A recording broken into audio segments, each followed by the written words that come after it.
Oh hey, welcome to another edition of hand-laid tracks and 3D printed things with Socrates.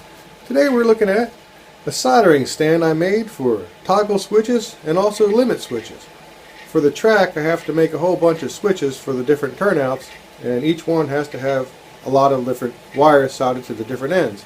And for me, anything I have to do more than twice, I like to make a system for, and I'm getting older and it's harder to do these little things. So what I did was I built a system that has a toggle switch mounted, and you can rotate it this way. It also turns, and then it turns this way as well. So in the end it makes easy positioning for the wires, and if you put the wire through the little end and you can pull it taut and then you do your solder.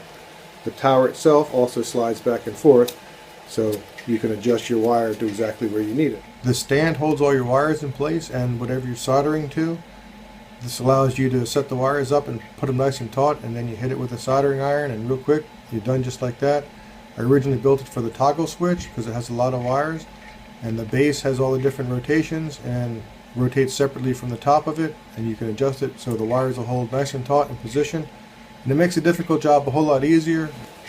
The ends clip in the top of the tower. This particular one is for 22 gauge because that's pretty much what I use for the track.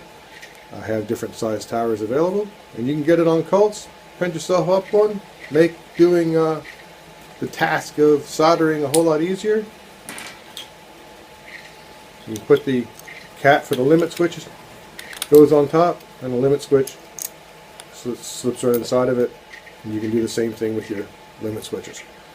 For me, this makes my life a whole lot easier. Get it on Cults, download it yourself, make yourself a solder stand.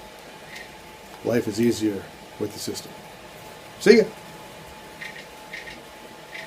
Tank cars on Cults.